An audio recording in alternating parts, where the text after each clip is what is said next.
They confessed. They babbled like babies. You know, I may seem like a demon sometimes, but I can be an angel too. I wouldn't doubt it. Every day I dragged the dirt out of the mouths of suspect after suspect. And before long they called me the cough-up queen. Oh, and here I thought someone had gotten food poisoning from your lunches. And you were let go? Fired? I felt that I had found my dream job when I became an investigator.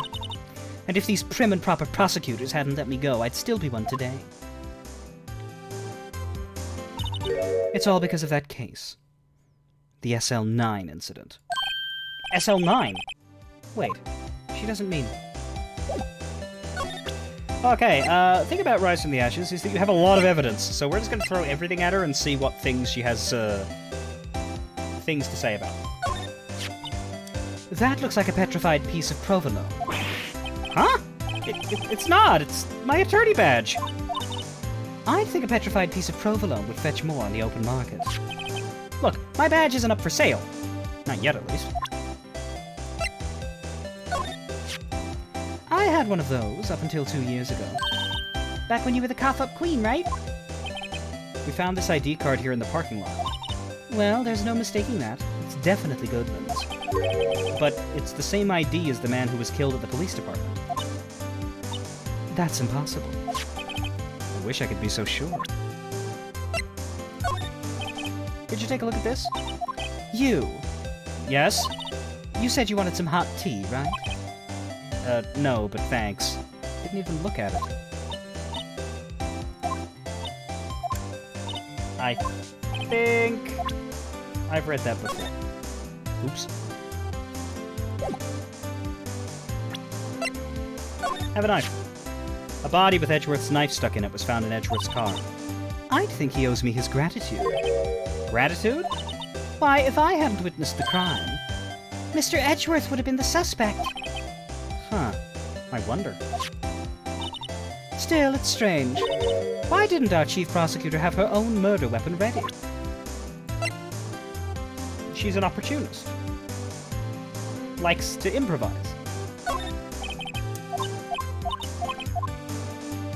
You must have to brew the leaves a long time to get rich flavor like this. We pre-infuse the leaves with steam before brewing. I knew it! So that's the secret to their aroma. Exquisite. The only thing I'm smelling here is wasted time. Nothing on the blue badger either. Probably wasn't a likely option. Nothing on the autopsy report.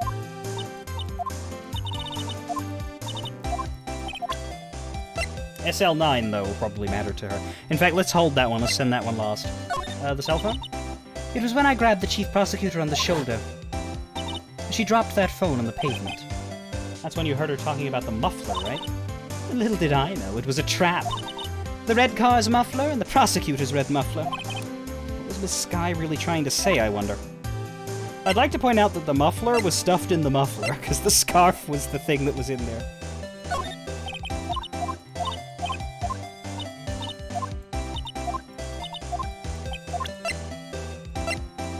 Four more and then SL9. If you think about it, I could have taken that picture from the guard room. But even I get flustered sometimes. So you went straight to the scene of the crime? I rushed towards the chain link fence in an effort to stop the murder. That's when I took this photo, yes. In other words, 5 minutes after the crime. Those 5 minutes are the whole problem. The hole in my testimony, as it were.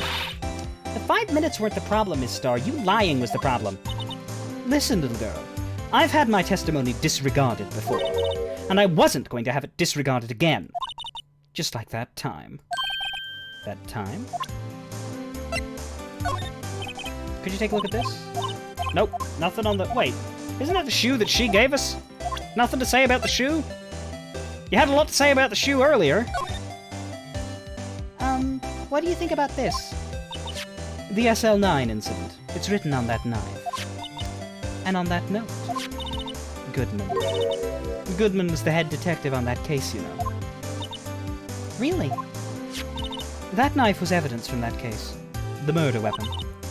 It was due for transferal the very day that Goodman was killed. As I suspected. SL9 isn't over. Not yet. Do you think you could tell us more about the SL9 incident? How's life for me? I'm having a tired few days because I just got my second COVID vaccine on Wednesday.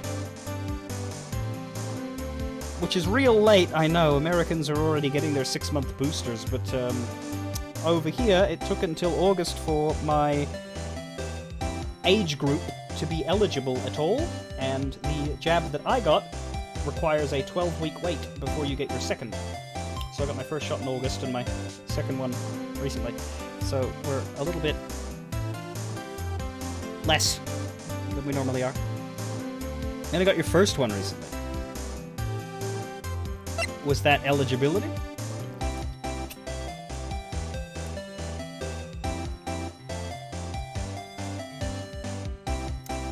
The third one is rough. I have heard, yeah. Apparently the booster has hands. Sam, did you... Is it third AstraZeneca that you got, or is it... Do they not give AstraZeneca after the first two? I remember there was something in Australia about how the boosters were coming from Pfizer or something. First Pfizer, yeah. I assume you have nothing to say about the... Because this isn't really evidence. This is a tool. The luminol is a tool.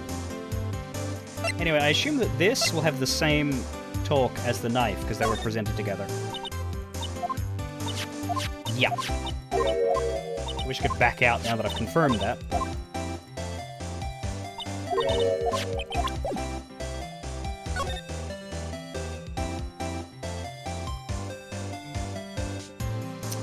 When did you get that, Sam? And was it just the arm, or did you feel sick for a few days?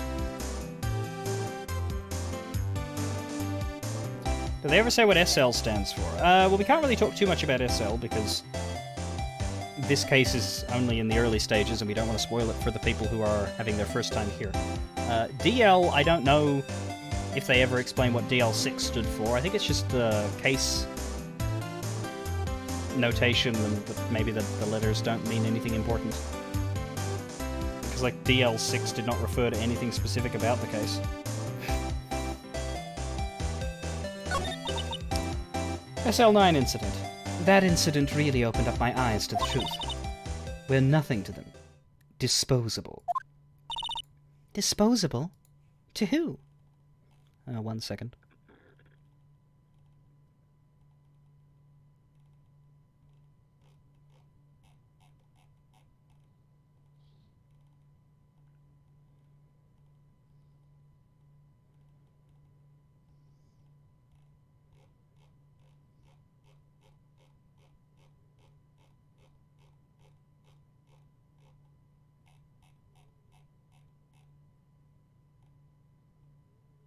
Okay.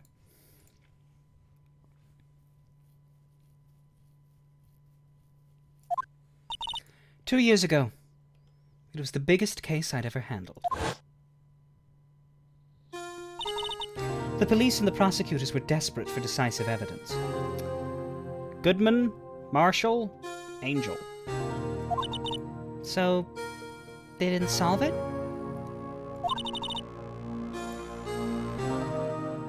On the contrary, it was solved quite cleanly.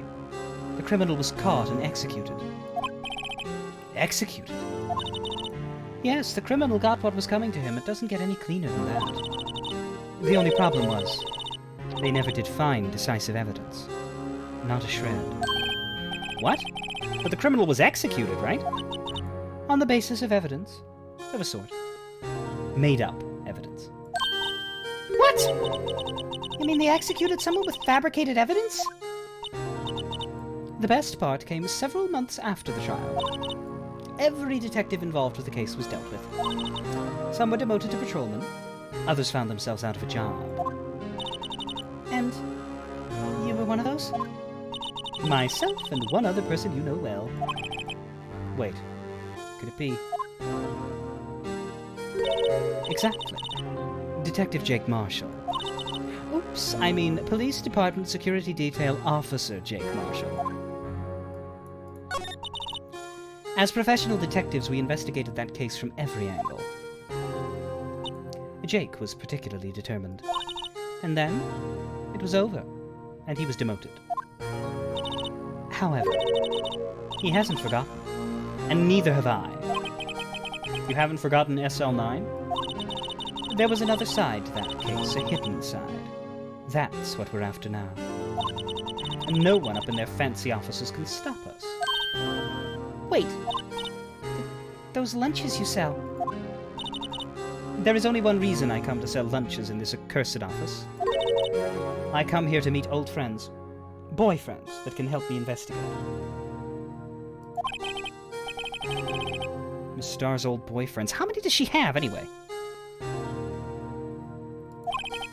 Just when all the detectives on SL9 have disappeared, we find new evidence. There has to be a connection. So, Rookie.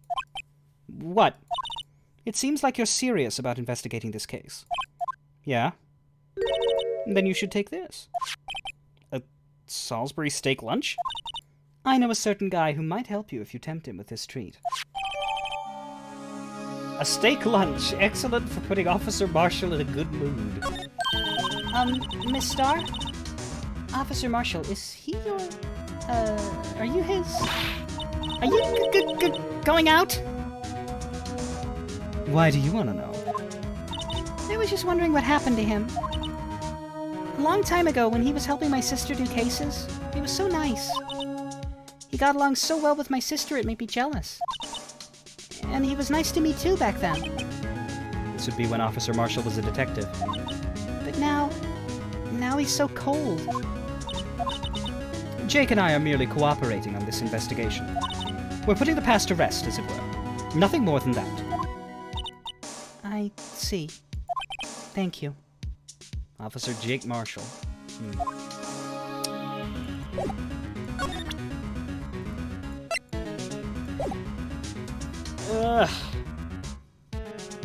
I would like to do more and do the 6th hour as I normally do, but like I said, I have been aiming to not overexert while I'm getting my energy back from the sleep and the poke and all of the what this week has been, so I think it might be a good idea. I could probably do a little more, but I feel like the next person we talk to might take longer than I want them to. That's the thing with this. You have to sort of judge it as stop before you resent the continuation. So we started here and we ended here in front of Angel Star both times, so that's kind of funny, but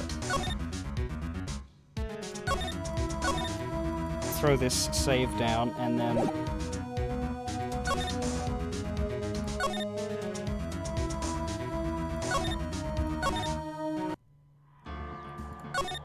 exit, some would say. Okay, next week we will probably still not finish Rise from the Ashes. Rise from the Ashes will probably take us 2 more weeks. It'll probably literally be getting like roughly a third of the case each time, because it is monstrous. It is just ridiculous. Is Kiko still going? I don't usually get the chance to do so I'd happily throw people his way. Old friend of mine from the days of yore in YouTube, Kikoskia, who some people in this community who date back a ways are aware of, currently playing Animal Crossing. He is running late and I am ending early. Well, there you go. Well, we'll go say hello to Kikoskia then. I will be back tomorrow for Final Fantasy XIV. I may start an hour later, like I may do the weekday start instead of weekend start, or I might finish an hour earlier. I'll try to do 4 to 5 hours, like I did today. I just did 5 hours now. I don't think I'll do a full 6 until next week, when I am more properly recovered and better. So that's the way of it at the minute. I will be back next Saturday with this, if this is what you're after. But I, of course, stream Sundays, Wednesdays, Thursdays, and Fridays, mostly playing Final Fantasy XIV. So watch me do that if you are not too picky as to what I'm doing. Though next Sunday we might do more tabletop if I can get that organised. Fare thee well. Until next time.